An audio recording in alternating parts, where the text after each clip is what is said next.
Ini hanyalah akhir dari panah otomatis. Namun keabadian Tuhan benar-benar muncul, saya akan menunggu sampai kita bekerja sama untuk menyelesaikannya. Anda dapat meminta kredit, mungkin akan ada peluang untuk pergi ke medan perang garis depan, Kuil-su berkata perlahan. Dengarkan medan perang garis depan. Lihai dan Bailin sama-sama memiliki kegembiraan di mata mereka. Sangat baik. Saya harap orang yang datang adalah musuh yang kuat. Jangan mengecewakan penantian kami, Lihai berkata dengan ekspresi kegembiraan dan antisipasi di wajahnya. Jelas mereka tidak ingin tinggal di sini.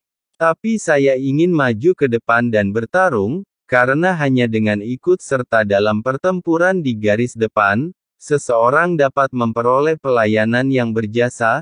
Satu-satunya cara untuk terus berjuang hanya dengan kekuatan kita dapat terus berkembang. Jika kamu tidak bisa memasuki garis depan untuk bertarung, setelah pertempuran ini selesai, saya tidak akan mencapai apapun jika saya menunggu. Anda tidak akan mendapatkan imbalan apapun, jangan senang terlalu dini. Dilihat dari berita yang diterima, musuh muncul secara tiba-tiba. Tidak dapat melacak jejak sebelumnya, ini tidak sederhana yang kita kira. Melihat dua orang yang bersemangat, Kuil-su menuangkan baskom berisi air dingin ke mereka berdua. Kalau begitu buatlah lebih banyak persiapan, kata Lihai. Biarkan saja bawahannya mulai mengatur formasi lagi. Taeksu merampas sumber daya yang cukup dari Senshi, dapat sepenuhnya mendukung formasi ofensif yang kuat. Bailin juga tidak mengabaikannya, semua orang menyerahkan kartu truf mereka semua, sesuai dengan apa yang dikatakan Kuil-su, bersiaplah sepenuhnya, di lubang cacing raksasa itu. Setelah menunggu sekian lama, tiba-tiba berbagai bagian dari bahtera itu dikeluarkan dari lubang cacing, dan mayat beku yang tak terhitung jumlahnya keluar dari lubang cacing. Dikeluarkan dari waktu ke waktu berbagai reruntuhan muncul. Kenapa belum muncul? Apakah berita tentang Kuil-su datang benar?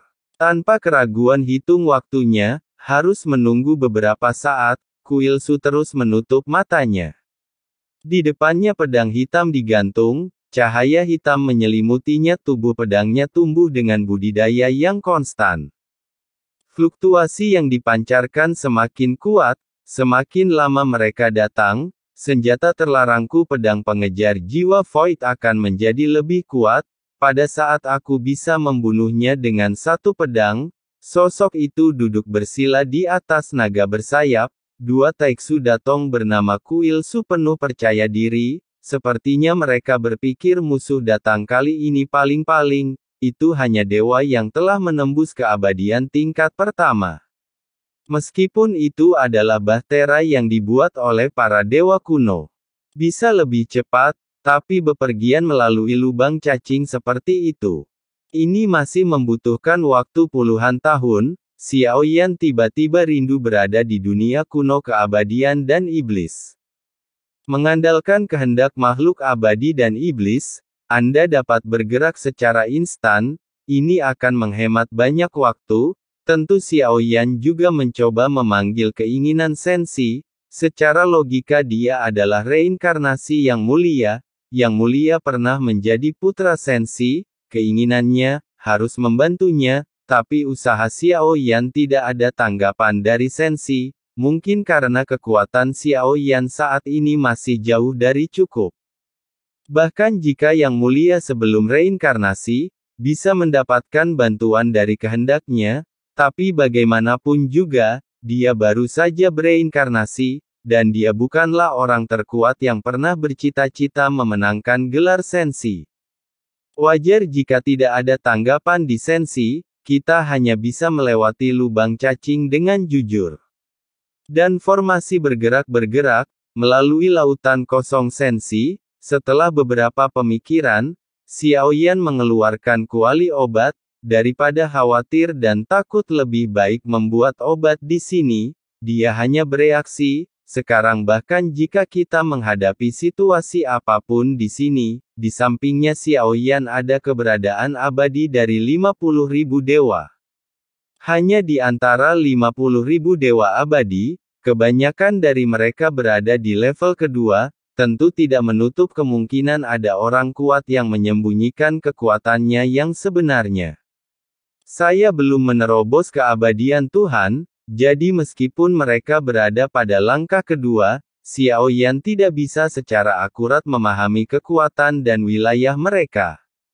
Tepat ketika Xiaoyan bersiap untuk memurnikan obatnya, Suyu sekali lagi memancarkan cahaya familiar, jiwa Xiaoyan terhubung dengannya, ini dapat diketahui secara instan, apakah kita akan mengadakan pertemuan lagi.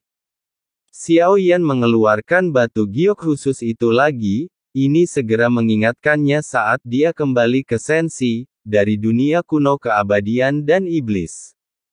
Bayangan gelap yang muncul di antara 50.000 dewa abadi, wajah yang awalnya seperti pusaran air kemudian berubah menjadi wajah tersenyum yang aneh, dan mengucapkan dua kata pada Xiaoyan, biaya, berapa harganya? Bayangan hitam ini, seperti yang dijelaskan Hua Ken sebelumnya. Dengan kekuatan Xiaoyan, mustahil untuk menangkapnya. Saya baru saja memberitahu Xiaoyan dua kata ini. Xiaoyan memikirkannya sejenak. Satu-satunya hal yang terpikir olehnya terkait dengan dua kata ini adalah, dia seharusnya menjadi orang yang mengeluarkan daun dunia, yang memperbaiki penghalang dunia untuk dunia kuno abadi dan iblis.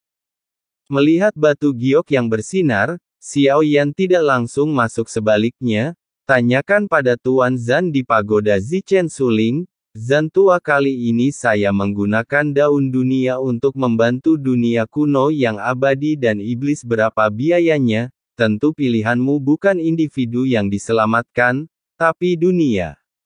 Dunia dengan ribuan makhluk, tentu saja Anda harus membayar harganya, suara Old Zan terdengar di benak Xiaoyan. Apakah ada harga yang harus dibayar untuk keselamatan? Xiaoyan sedikit bingung. Menurut pemahamannya apa yang Anda lakukan, adalah benar mengapa membayar harganya, memperbaiki ada konsekuensinya, kehancuran juga mempunyai harga. Kehancuran. Kalau Anda menggunakan daun dunia untuk menghancurkan dunia kuno, makhluk abadi dan iblis, lalu semua takdirmu saat ini, saya khawatir semuanya akan terputus, tidak ada yang bisa melindungimu, adapun harga yang harus kamu bayar, saya tidak tahu, harga ini mungkin akan segera terjadi tapi mungkin itu akan memakan waktu lama, kemudian tidak ada cara untuk mengetahui apa yang akan terjadi, Tuan Zan menjelaskan pada Xiaoyan. Mata Xiaoyan sedikit menyipit setelah mendengar ini.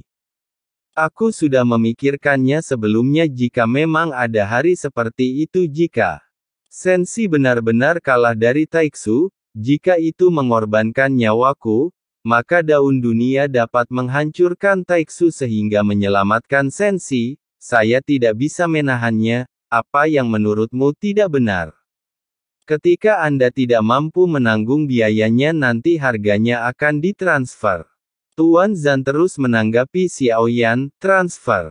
Xiaoyan bingung. Ia transfer ke semua makhluk hidup yang berhubungan dengan Anda, jika makhluk-makhluk ini tidak tahan, lalu dewa yang lahir darimu akan memikul tanggung jawab seperti yang Anda katakan, jika kita menggunakan dedaunan dunia untuk menghancurkan Taiksu, maka Sensi juga harus dihancurkan pada saat yang bersamaan.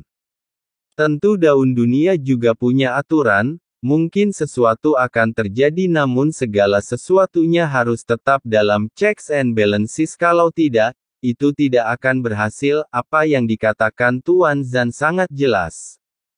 Selamatkan dunia kuno makhluk abadi dan iblis kali ini dalam checks and balances, jika Xiaoyan ingin menggunakan keinginan egois untuk menghancurkan melalui daun dunia, hal ini di luar check and balances maka itu tidak akan selesai, saya mengerti. Terima kasih Tuan Zan, Xiaoyan berterima kasih melihat Suyu di belakang sosok itu. Cloning dewa asli muncul sebagai pelindungnya. Klon Jin Chan belum mendapatkan kepercayaan penuh.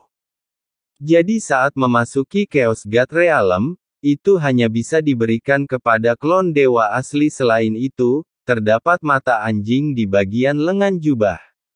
Xiaoyan tidak terlalu khawatir.